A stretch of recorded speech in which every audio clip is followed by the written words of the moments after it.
Hello and welcome back. Today we will have a lecture 7 to 8 transition filters 101. The purpose of this lecture is to get students up to speed on filters. We have talked a little bit about filters in this course, and you should have also discussed filters in your prerequisite course, Circuits and Systems.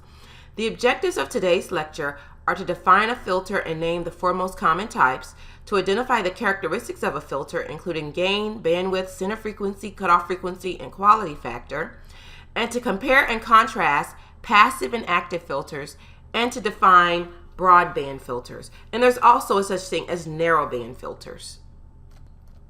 The frequency response of a circuit is the analysis of the result of varying the source frequency on voltages and currents in the circuit.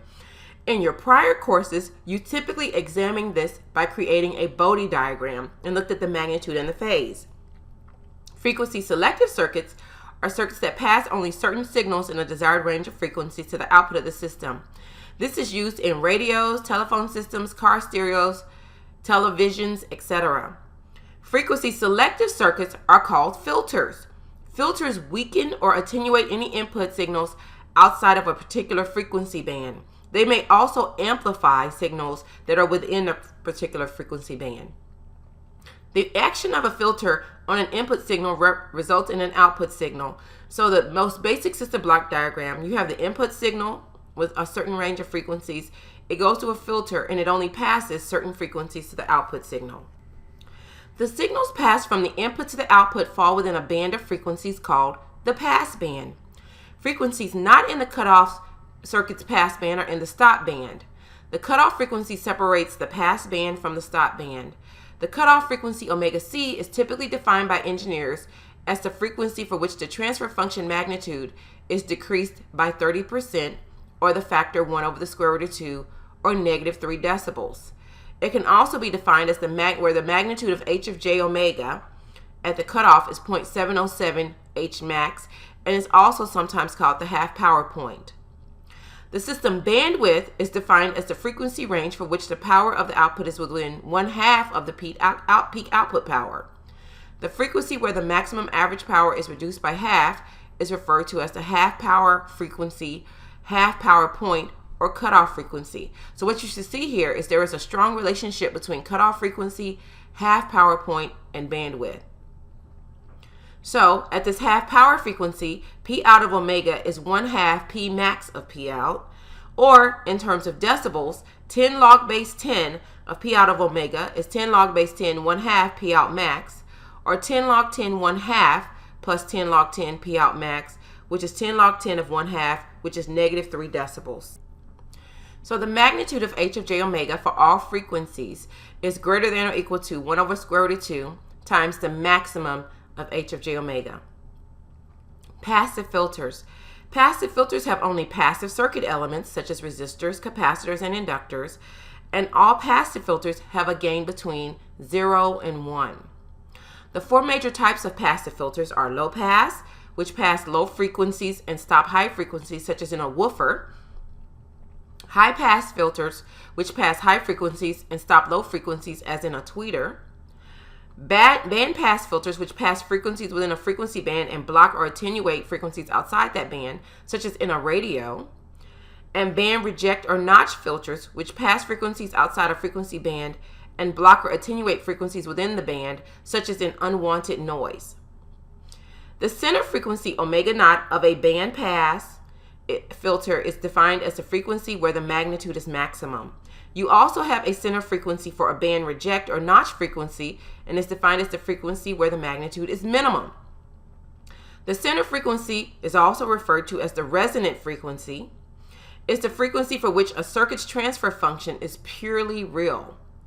This was referred to as the natural frequency when analyzing second-order circuits.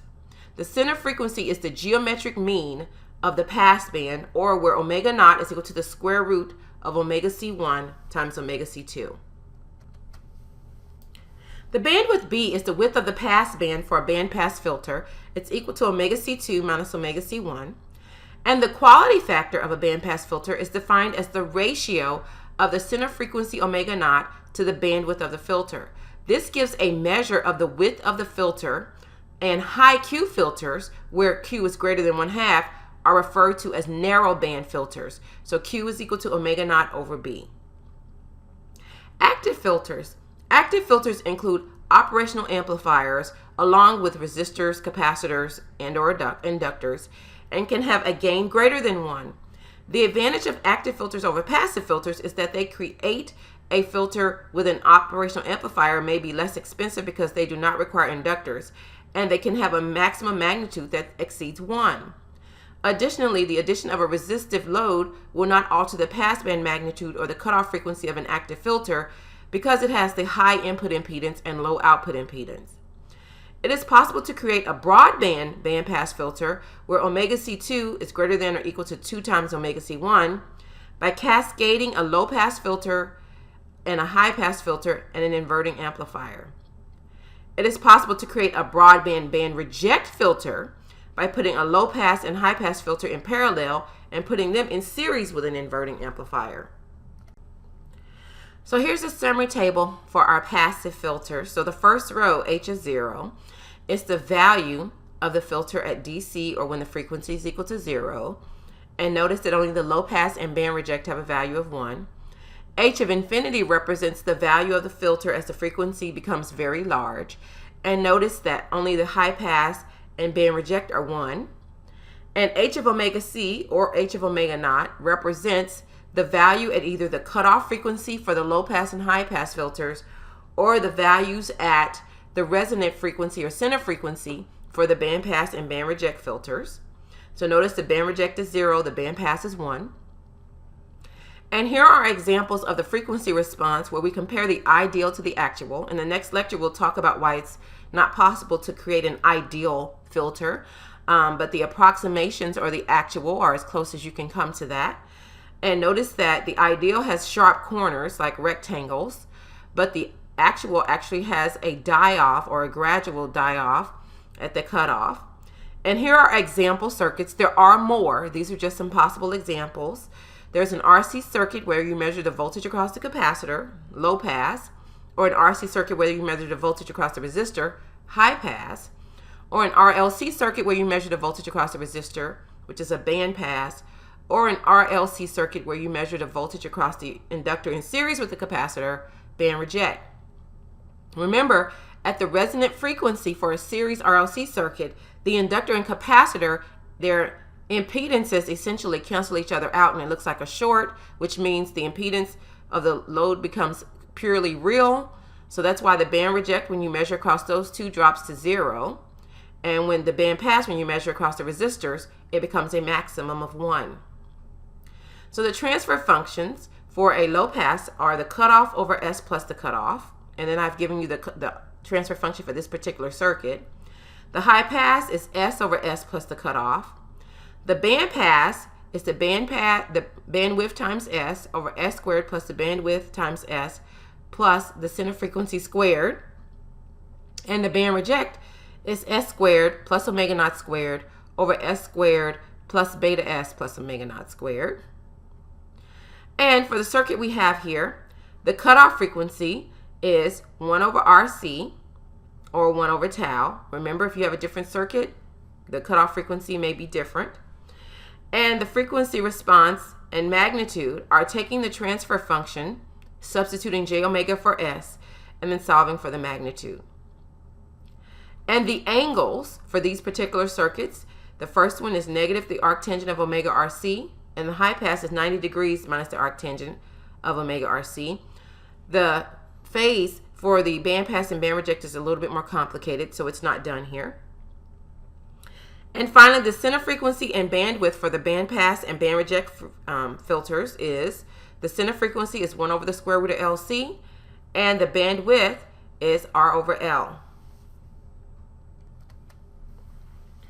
So now we have a summary of active filters, and notice they all have an op-amp. So we have the low-pass filter that has a resistor and capacitor in the feedback and a resistor as the input. We have the high-pass, which has a resistor in series with a capacitor as the input and a resistor as the feedback. Then we have our broadband filter, which is a low-pass cascaded with a high-pass, cascaded with an inverting amplifier. We also have a bandpass filter that has a passive high pass filter with an active low pass filter. And we also have a band reject filter, which is a high pass filter and low pass filter in parallel, cascaded with an inverting amplifier. Now we have our transfer functions for each of these circuits, which is H of S, negative K over omega C plus S plus omega C for the low pass filter, negative K over S plus omega C for the high pass filter, and the actual transfer function for these next two circuits is the same. It's negative K over omega C2S divided by S squared plus omega C1 plus omega C2S plus omega C1 omega C2. The difference between the two is they'll have a different K. And the band reject filter is H of S is equal to K times S squared plus 2 omega C1S plus omega C1 times omega C2 over S plus omega C1 times S plus omega C2. The gains for each of these circuits.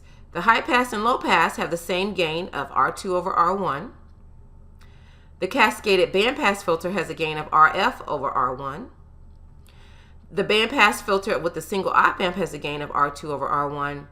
And the band reject filter has a gain of RF over R1. The cutoff frequency for the low pass filter is 1 over R2C. For the high pass filter, it's 1 over R1C. And for the cascaded bandpass filter, it's 1 over RC2. And 1 over RC1 for the low cutoff and the high cutoff. And for the bandpass filter with the 1 op amp, the low cutoff is 1 over R1C1. The high cutoff is 1 over R2C2. And for the band reject filter, the low cutoff is 1 over RC1 and the high one is 1 over RC2. In the time domain, these same op amps have different applications. The low pass is also an integrating amplifier. The high pass is a differentiating amplifier. And finally, here are the plots in Bode diagrams for the magnitudes of these filters. And notice that they now can have a gain greater than 1. So there's the low pass, the high pass, and then there's an example of broadband bandpass filters and the band reject filters. Because of the way this band reject filter is created, it is a band reject filter, but notice it can't drop completely to 0 as the passive one did. It only attenuates, but it doesn't go to 0. And this concludes our lecture 7 to 8 transition on Filters 101.